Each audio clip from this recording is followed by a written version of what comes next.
গতকাল থেকে আমরা নজর রেখেছি সব মামলা থেকে এবার অব্যাহতি নিলেন বিচারপতি অভিজিৎ গঙ্গোপাধ্যায়। বিচারপতি অভিজিৎ গঙ্গোপাধ্যায়কে সিদ্ধান্ত পুনর্বিবেচনার আর্জি, আপনি চলে গেলে অনেক ক্ষতি হবে, আমাদের ছেড়ে যাবেন না। আর্জি আইনজীবী কমলেশ ভট্টাচার্য। আমি এখন থেকে নিজেকে অন্য কাজে নিয়োজিত করব, এমনই মন্তব্য বিচারপতি অভিজিৎ গঙ্গোপাধ্যায়। আপনার কাজ এখনো শেষ হয়ে যায়নি, বিচারপতি গঙ্গোপাধ্যায়কে উদ্দেশ্য করে মন্তব্য আইনজীবী কমলেশ ভট্টাচার্য।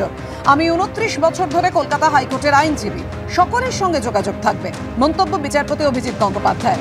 আমার যাওয়ার সময় হয়ে গেছে, আমার জায়গায় অন্য কেউ আসবেন, মন্তব্য অভিজিৎ গঙ্গোপাধ্যায়। সব মামলা থেকে অব্যাহতি নিলেন বিচারপতি অভিজিৎ গঙ্গোপাধ্যায় এবং তাকে এই সিদ্ধান্ত পুনর্বিবেচনার আর্জি জানিয়েছেন আইনজীবী কমলেশ ভট্টাচার্য। তিনি বলেছেন, আমাদের ছেড়ে যাবেন না, আপনি চলে গেলে অনেক ক্ষতি হবে, আমি এখন থেকে নিজেকে অন্য কাজে নিয়োজিত করব, এমনই মন্তব্য করেন বিচারপতি অভিজিৎ গঙ্গোপাধ্যায়।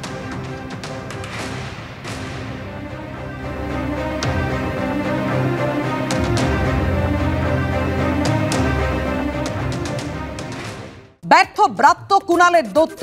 লোকসভা ভোটের আগে তৃণমূল ছাড়লেন তাপস রায়।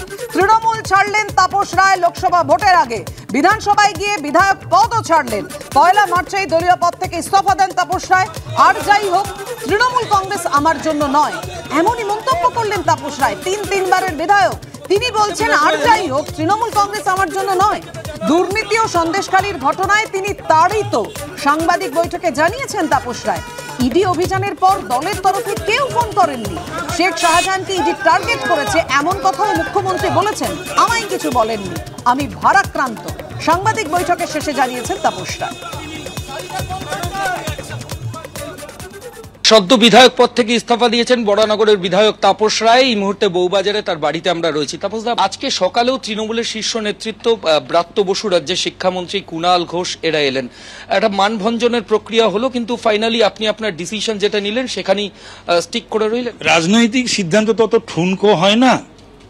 রাজনৈতিক সিদ্ধান্ত এই নিলাম, এই বদলালাম, আর আমি সেই চরিত্রেরও নই, এটা সবাই জানে। আমি দৃঢ় চরিত্রের মানুষ, কঠোর কঠিন মনোভাবের মানুষ। তো সিদ্ধান্ত যখন নিয়েছি অনেক ঘটনার প্রেক্ষিতে, নানান কারণের জন্য সিদ্ধান্ত নিয়েছি, তো সুতরাং বদলানোর জন্য তো সিদ্ধান্ত নিইনি। নেতৃত্ব বলছে যে তারা আগে থেকেই জানতেন, এটা তারা বুঝতে পেরেছিলেন, এটা কি? আচ্ছা, তারা কি করে বুঝতে পেরেছিলেন এই কথা যারা বলছেন বা যাদের বলাচ্ছেন, তারা আমাকে একবার ডেকে তো জিজ্ঞাসা করেননি যে আমি নাকি মাইন্ড মেকআপ করেছি, কেন করেছি? সবই যদি তারা জানতেন তাহলে আমাকে একবার ডেকে কথা বললেন না কেন? অদ্ভুত একটা কথা। তারা সমস্ত কিছু বুঝতেও পারেন, জানতেও পারেন। আসলে তাদের এখন এই পরিস্থিতিতে কিছু বলতে হবে, তাই তারা বলছেন। কিন্তু তাদের উচিত ছিল, যদি তারা বুঝতে পেরেছিলেন, একবার আমাকে ডেকে নেওয়া, আমার বাড়িতে আসা, বা আমাকে ডেকে নেওয়া, কোথাও ডেকে নিয়ে কথা বলা, বা আমি এবং আমার পরিবার যখন বিধ্বস্ত তখন আমাকে ডেকে নেওয়া, বা আমার পরিবারের পাশে একটু দাঁড়ানো।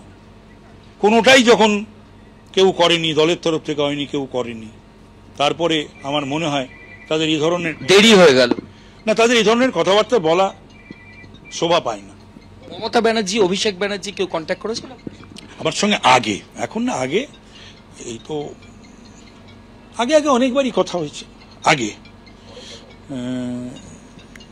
এই ইডি রেডের আগে বহুবার কথা হয়েছে, ইডি রেডের পরেও আমার সঙ্গে 2বার কথা হয়েছে। দল ছাড়ার সিদ্ধান্ত আপনি যখন নিলেন, মানে মাননীয় মুখ্যমন্ত্রীর কোনো কথা হয়নি। দল ছাড়ার সিদ্ধান্ত যখন আপনি নিলেন, এরপরে কি দলের শীর্ষ নেতৃত্বের তরফ থেকে কোনো ফোন কলস বা আপনাকে কনভিন্স করার কোনো প্রক্রিয়া সেগুলো? আমার কিছু কলিগ, তারা কয়েকদিন ধরেই আমার কাছে এসেছেন, বলেছেন, আমি তাদের কথা শুনেছি মনোযোগ সহকারে, এবং আমিও যখন আমার কথাগুলো তাদের বলেছি, তারা তখন আর আমার এই বলা কথাগুলো ফেলতে পারেনি, এইটুকুনি বলবো আমি। আপনি 21শে ফেব্রুয়ারি শেষবার বরানগর বিধানসভায় গেছিলেন, আপনার ওখানে ভিজিবিলিটি ছিল, যে কোনো অনুষ্ঠানে আপনি যেতেন, থাকতেন, কিন্তু 21 তারিখের পর থেকে আপনি আর যাননি। এবং ওখানে একটা কর্মী সভা, মিউনিসিপ্যালিটি, সেখানেও আপনি বলে এসেছিলেন যে আপনি আর আসবেন না। আগে থেকে আপনি মনস্থির করে ফেলেছিলেন, আজকে সিদ্ধান্তটা ফাইনালি জানালেন? মনস্থির তো অনেকদিন আগেই করতে হয়েছে, করেছি।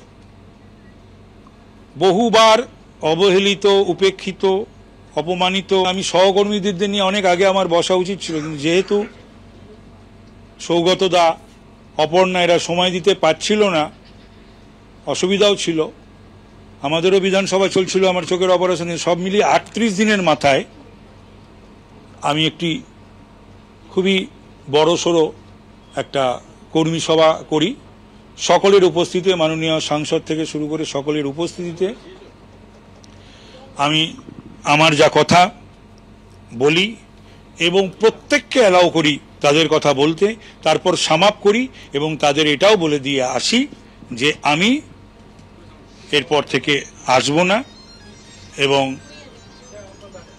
মাননীয় সাংসদ সৌগত রায়ের সামনে বলে আসি যে আমি মাননীয় সাংসদ 21শে ফেব্রুয়ারি ইলেকশনও করব না। সাংসদ আপনাকে আটকানোর চেষ্টা করেনি? না না, কোনো কথাই উনি বলেননি, বলেন যে আমি সামাপ করতে বলেছিলাম, তিনি করেননি, এবং তারপরে আজ পর্যন্ত তিনি একবারও যোগাযোগ বা আসা বা ফোন করা, যদিও আমার বাড়ি তার বহুবার আসার জায়গা, করেননি।